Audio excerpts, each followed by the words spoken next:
I'm Dr. Leandro Fernandez, Director of the Laboratory of Advanced Sonography at Instituto Médico La Floresta in Caracas, Venezuela.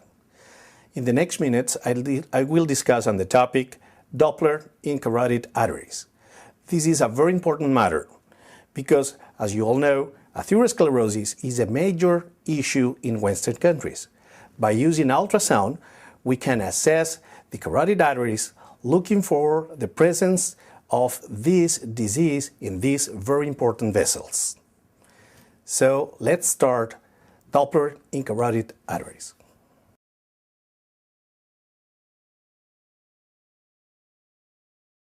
Advanced sonography of carotid arteries. Let's begin by defining advanced sonography. This is a term used to refer a group of techniques which we can include Doppler in all its modalities, three-dimensional ultrasound, harmonic ultrasound, contrast agents or echo enhancement, real-time compound ultrasound, which is related to CT scan, extended field of view ultrasound, speckle reduction image or extreme resolution imaging, and it's necessary an important technical support to perform this kind of technologies because we need proper equipment, and it somehow has become some kind of new specialty among sonographists and sonographers to be trained and to have the capability to perform, as I said, these techniques, advanced sonography. Applications of Doppler and sonography in carotid arteries. The main indication is to look for atherosclerotic lesions.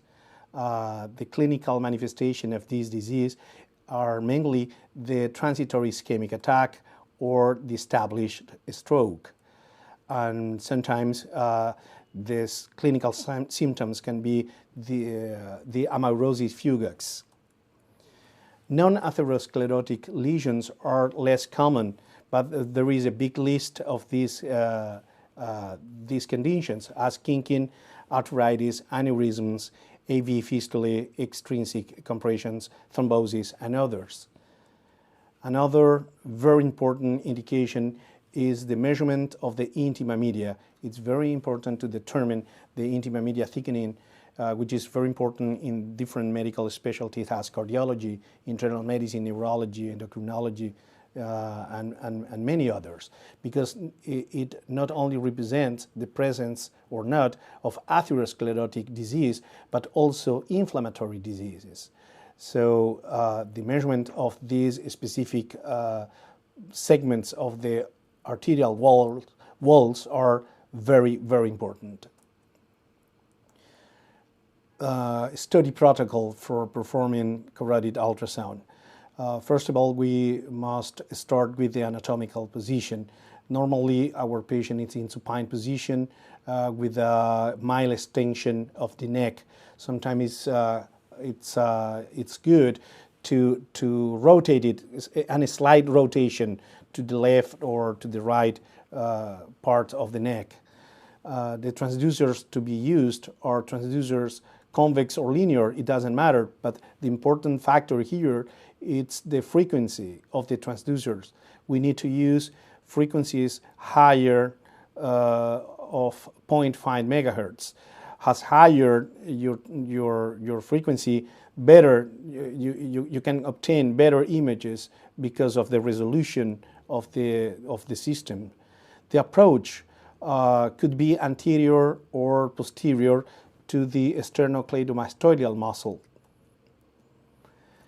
We recommend the use of anterior approach in young patients. We can obtain a very well depiction of the vessels. In elderly patients, the posterior approach can offer better depiction of the carotid arteries. Those are the vascular segments that can be assessed by using Doppler or ultrasound, advanced techniques of ultrasound. This is the common carotid artery, and we can observe the common artery in the proximal middle medial and distal portions. And it's very important to evaluate the three segments of the internal carotid artery: the bulb, this is the proximal segment, the medial and the distal segments. Also, it's important to evaluate the external carotid artery, and we can recognize or differentiate both arteries by observing this first bifurcation here in the external carotid artery. This artery corresponds to the superior thyroidal artery. In this slide here, we can observe how we can obtain or the orientation of the image in our screen when we do or perform the anterior or the posterior approach. When we do the anterior approach, first, the first vessel that can be observed is the external carotid artery, and the second vessel will be the internal carotid artery. By using the posterior approach, the first vessel to be observed will be the internal carotid artery here, and the second vessel will be the external carotid artery. So, anterior approach, the first vessel will be the external, and the second vessel will be the internal carotid artery. With posterior approach, the internal first, and the external has a second vessel here. And again here the bifurcation, this is the superior thyroidal artery. The study protocol that we use in our laboratory is this one here. We start with B mode. We always apply or use the real-time compound ultrasound because it offers a better resolution and a better image. Then we go to Doppler. We start with color Doppler, then we go to power Doppler, then spectral analysis. We are very interested in three-dimensional ultrasound, so we perform vascular 3D ultrasound, and then we go to surface and multiplanar three-dimensional ultrasound. But really, this is a matter of research at this moment. We don't have a very clear clinical application until this moment, but we always do it, and we compare our results with the conventional ultrasound. But in any vascular lab, those are the techniques used: B mode, real-time Doppler, with color, power, and spectral analysis. We start with evaluation of the internal, the intima media thickness. In this case, we can see here the intima media. It is represented by this hyperechogenic line here. This is the intima. This hypoechogenic line, this is the media, and again we have another hyperechogenic line or interface corresponding to the adventitia. So in this case, we mark or place our markers or calipers here in order to determine the thickness of these vascular structures. The normal measurements of the intima media is less than 0.9 millimeters. When you have an intima media of 0.9 millimeters, it can be considered abnormal. You can see that it is enlarged in those cases. By using different techniques, in this case we are using some kind of color here, a color display in sepia, and using also extreme resolution and compound ultrasound, we can obtain a better definition, but always with the value under 0.9 millimeters to be considered normal. In this case, we have an intima media hyperplasia of 1.7 millimeters here, and we can even see here just a small spot of hyperechogenic area here corresponding to a fibrotic area in this enlarged intima media. By using color Doppler, we can obtain a better definition. Of course, we can see it by using only B mode, but when we combine the two techniques, Doppler and B mode, we can observe here in this case and a uniform hypoechogenic area of 1.9 millimeters. This is an intima media enlarged intima media. And in this case, it's not only hyperplasia, but only it's almost a plaque here in the anterior wall of the common carotid artery, with an extension of 3.3 millimeter, 3.3 millimeters here, and 2.8 millimeters also. It's important the place where you make the measurements of the intima media. These measurements must be done 1 centimeter before the carotid bifurcation. It is important to all the labs and everyone makes the measurements in the same at the same place, because we can make a proper follow-up of these cases, of these patients, in order to see the progression of the disease or, for example, the response to medical treatment. Of course, if we see the presence of disease in another places of the vessel, it's important to report it. But the measurements must be done in this centimeter before the bifurcation. And it's important to explain that information, or to write this information in our reports. This is an example of intima media hyperplasia and fibrosis. We have 3 fibrotic plaques here, very tiny, very small, and you can see here that we have a thickening of only 0.9 millimeters. Inside this thickening, we can observe a well-defined 3 structures or 3 plaques, because we have these echoes, hyperechogenic areas here without acoustic shadowing. We will explain that with more details in the second part of the lecture. Another case with intima media hyperplasia and calcification. We observe the hyperechogenic area with acoustic shadow here, with acoustic shadowing.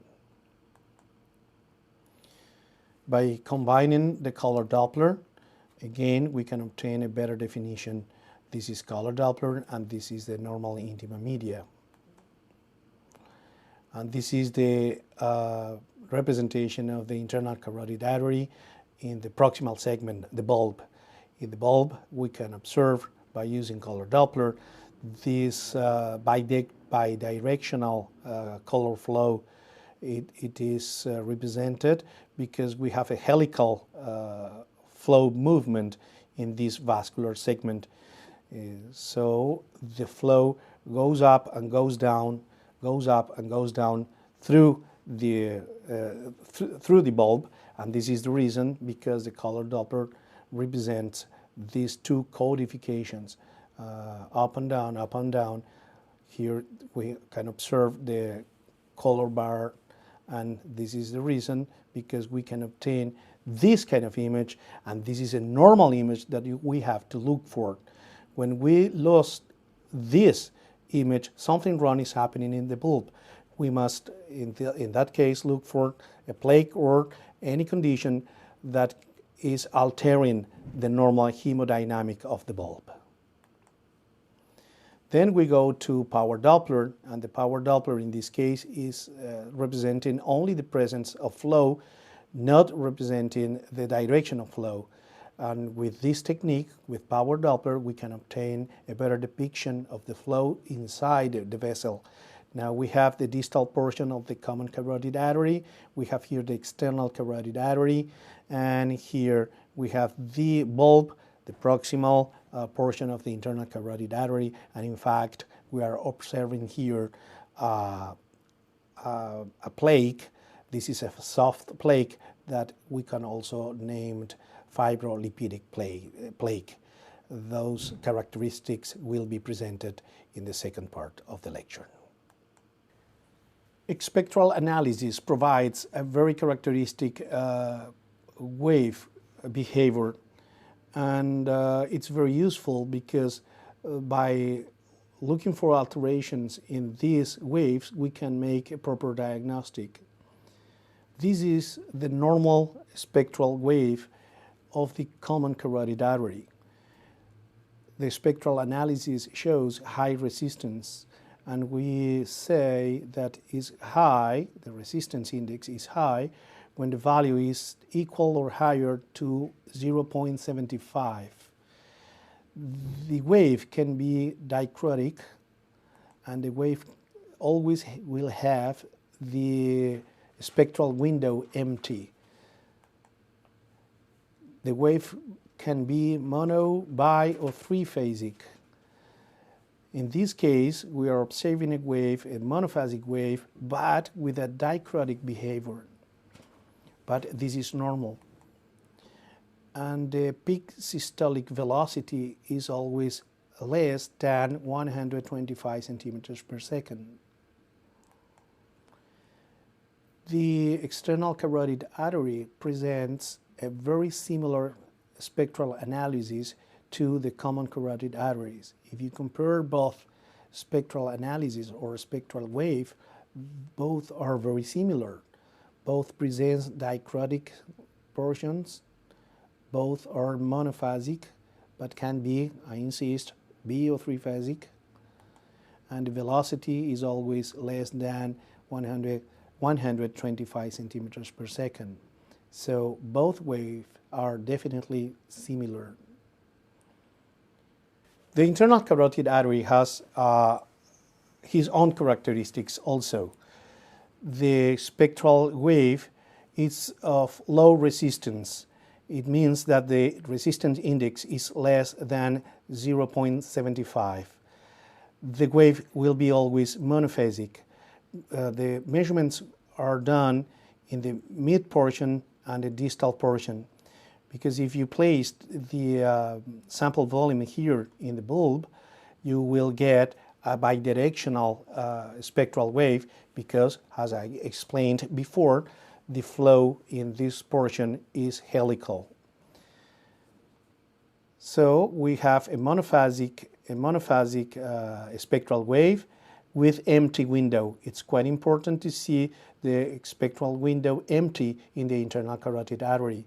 If you find some echoes inside, it means that it represents turbulence. And if you find turbulence, it means that or you have an stenotic plaque, or you have any anatomical condition as a kinking, for example.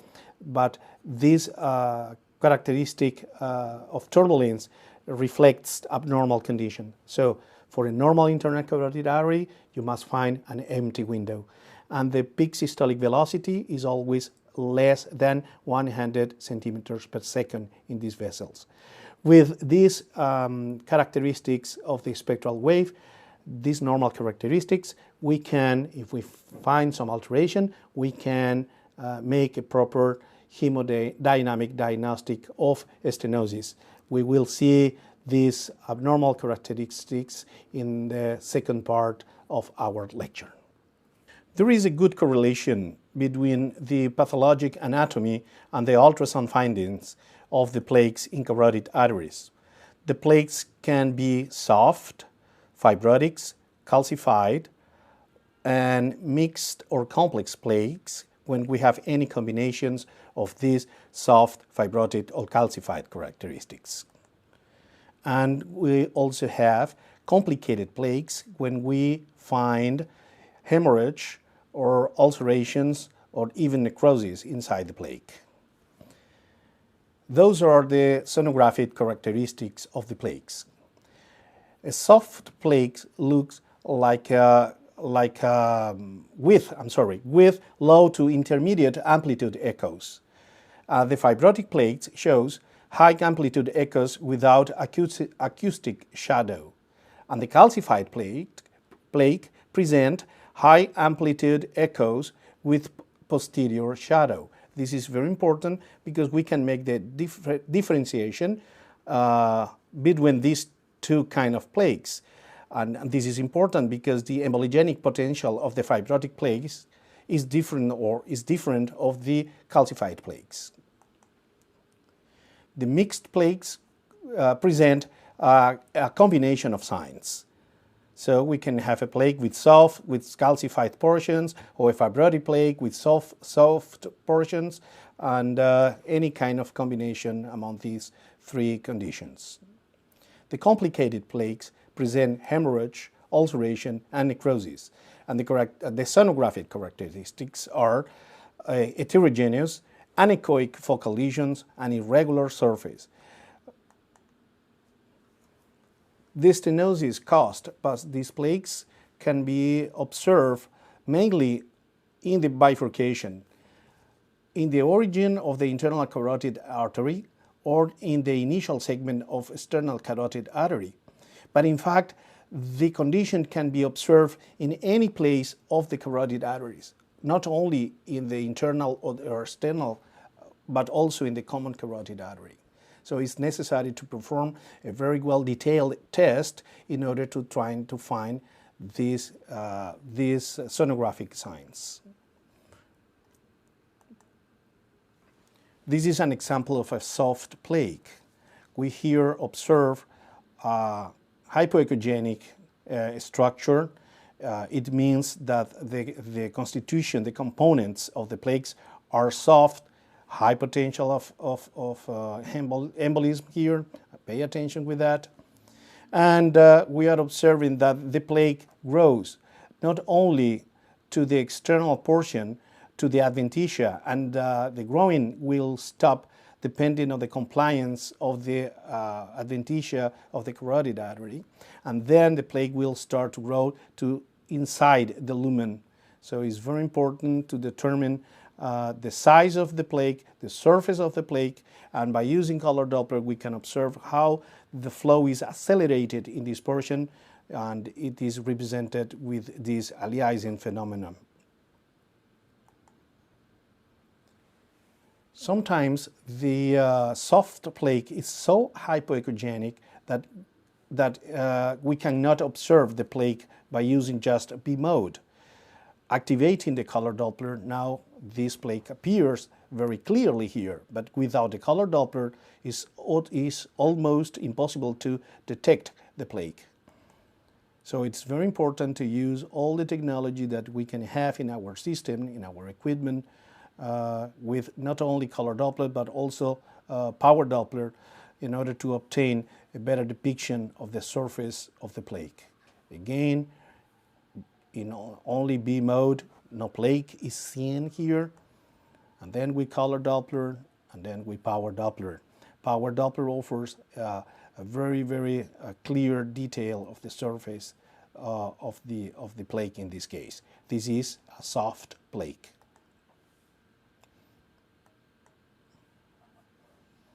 Another example of hidden plaque. In this case, we cannot observe the plaque here in the posterior wall of the bulb.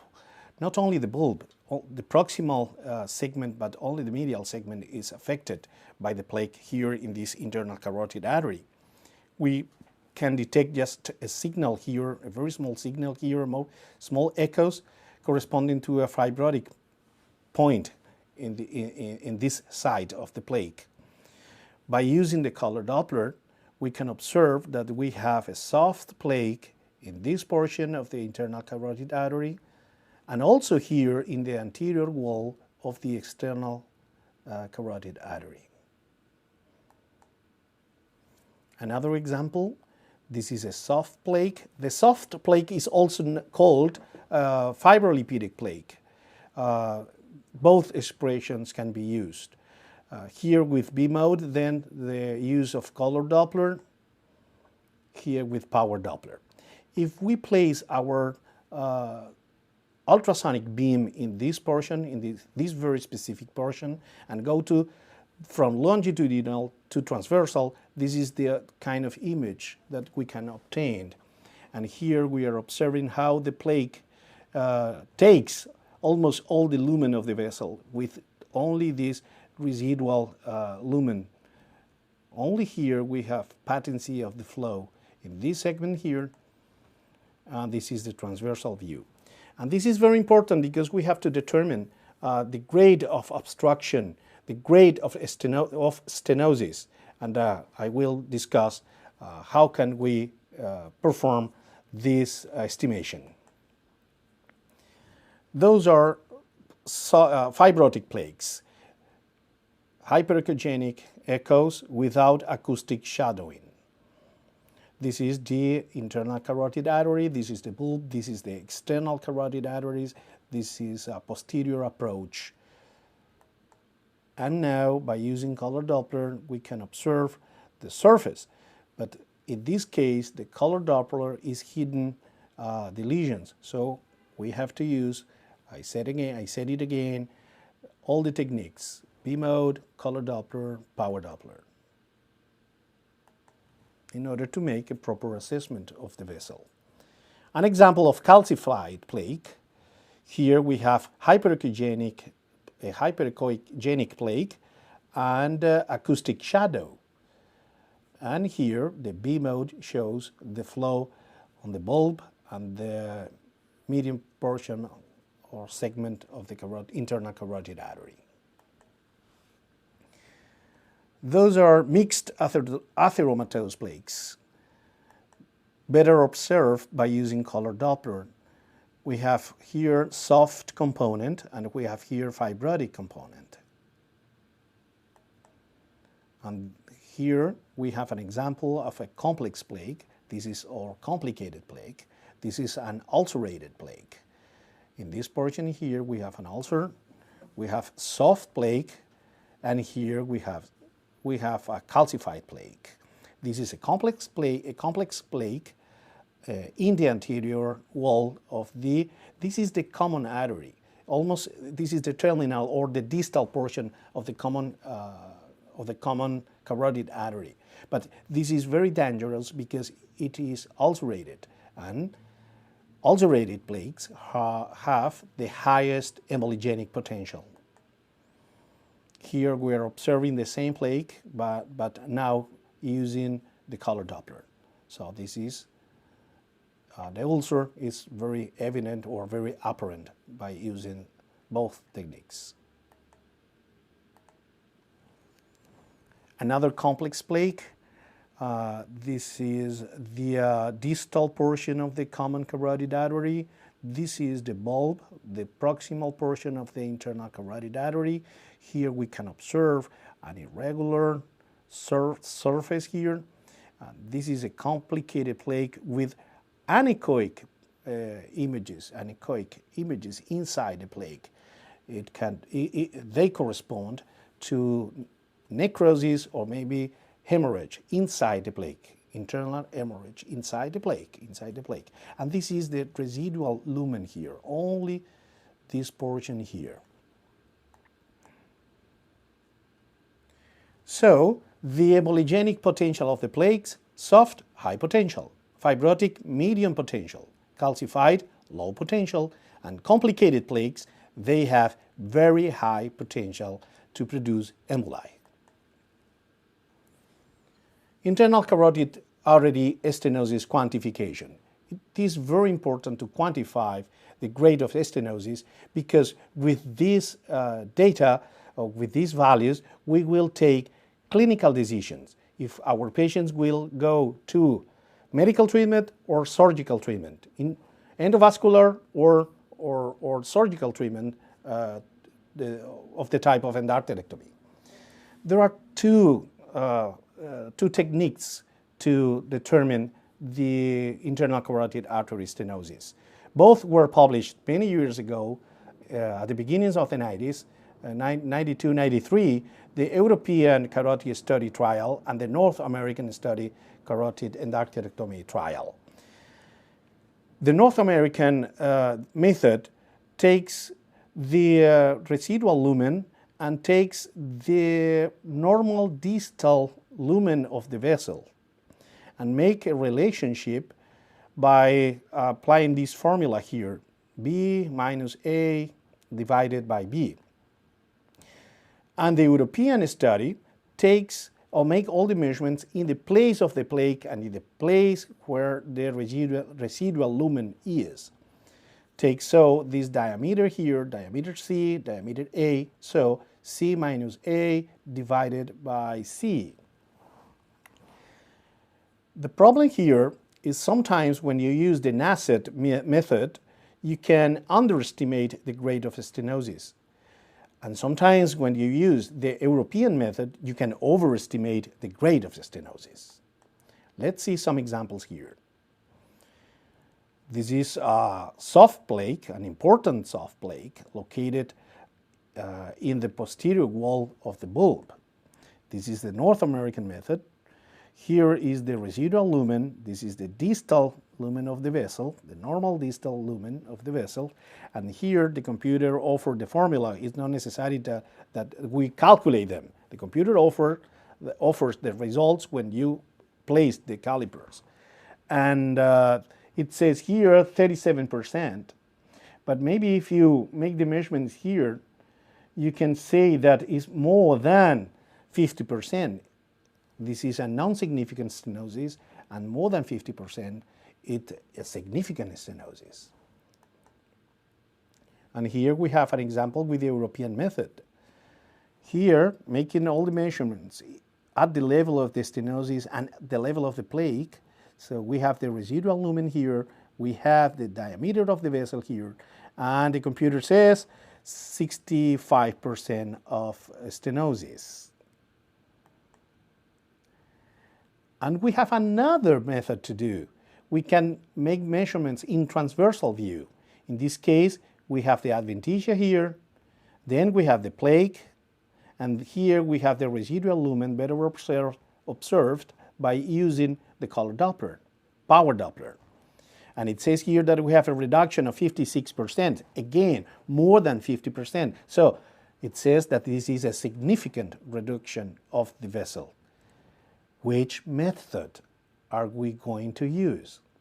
Well, we need to make a hemodynamic correlation between the B mode in transversal and longitudinal and the Doppler analysis, the spectral analysis. This paper was published in 2003, and this is a result of a consensus of experts in the matter of carotid artery. And I think this is a very interesting and a very important material.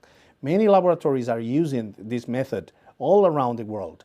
This is the method, or this is the rules in somehow that we use in our laboratory. Those are the velocity criteria recommended by the panel of experts.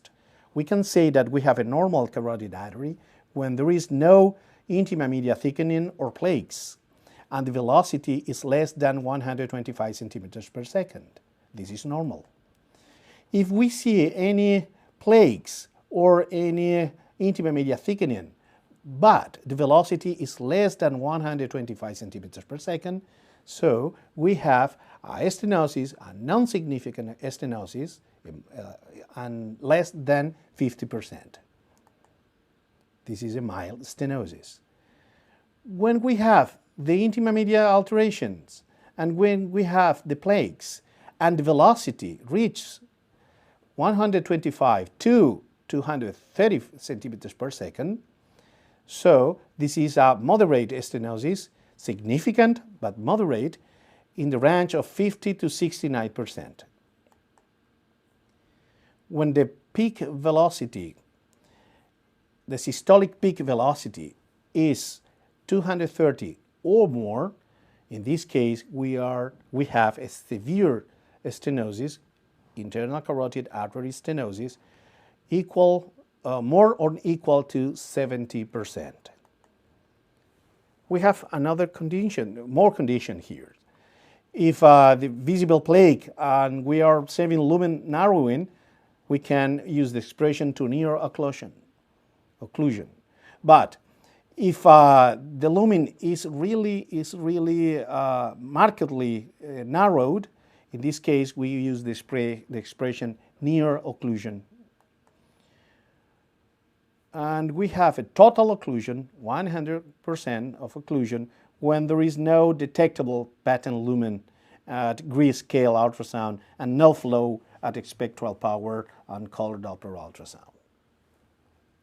Very important to make these measurements, the angle of the sample volume must be at 60 degrees.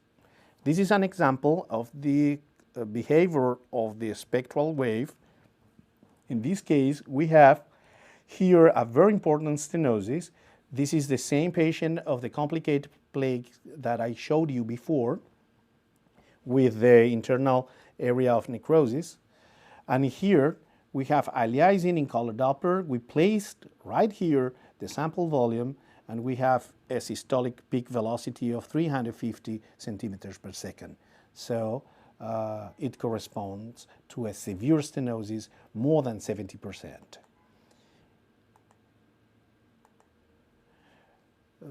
The velocimetry is very important, but attention, it's very useful, and it's useful when our patient has a normal left ventricular ejection fraction. But some patients with myocardiopathy or valvular stenosis, these patients will not reach that velocities I mentioned before because the ventricular ejection fraction. And in this case, we must observe the spectrum, and we can compare the hemodynamics of the vessel itself. So we can observe, or it's necessary to observe or make the measurements in the previous segments and observe the velocity then in the area of the stenosis. If the systolic peak velocity doubles the previous velocity of the end diastolic velocity, makes 2.5 times, this is a severe stenosis. And we can say that we have a critical stenosis when the systolic peak reach 4 times the previous velocity, or the end of diastole reach 5.5 times. And here we have an example. In this case, the previous velocity is only 48.7 centimeters per second. But exactly in the area of the stenosis, the velocity reaches here 477%, so 10 times the previous velocity. This is a critical internal carotid artery stenosis. This is the string signs.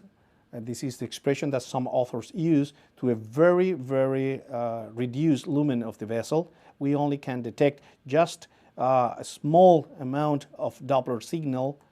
Sometimes we can better observe this severe obstruction with power Doppler. We only have just a string of flow in this place. This is the internal carotid arteries string sign. In some cases, we can observe a total occlusion of the vessel. There is an important atheroma here, totally occluding the lumen of the vessel, with no color Doppler signal, again, no power Doppler signal. It's absolutely silent on 3D, and here no spectral analysis can be obtained because the total occlusion, 100%. In our laboratory, we perform first the Doppler study, and we make the diagnosis or the diagnostic of occlusion on the grade of stenosis only by Doppler. And then our patient goes to arteriography, not for diagnostic, but to make an invasive procedure, in this case, to stent placing. And here we have the stent placed on the area of the stenosis. This is the previous to stenting, and here after placing the stent. Again, the patient with the stenosis, I showed you before, 350, day 30, and day 31 or 31st. The next day, the problem is resolved by placing a stent. This is the posterior or the control Doppler, and the velocity, previous to the procedure was 350, now is 96 centimeters per second. Doppler and angiography. Let's compare the sensitivity and the specificity. When we used 130 centimeters per second as cutoff point to estimate the grade of stenosis 50%, the sensitivity is 98%, the specificity 88%, and by using 200 centimeters per second to estimate the grade of stenosis equal or higher than 70%, the sensitivity is 90% and the specificity is 94%. We are using 125 and our practice according to the panel of experts, and we are using here 230. If we increase this number, so our sensitivity will be higher. In conclusion, intima media measurement is such important and has blood pressure values and cholesterol levels in order to estimate clinical and subclinical atherosclerosis. And the intima media measurement provides information of treatment response. For example, when the patient is undergoing treatment with statins. Finally, carotid sonography is a unique imaging method for the investigation of carotid abnormalities, non-invasive, accurate, and cost-effective. It provides morphologic and functional information. It is increasingly becoming the first and often the sole imaging study before endarterectomy, whereas costly and invasive procedures are reserved for special cases. I hope this information will be useful for your practice. Thank you for your kind attention.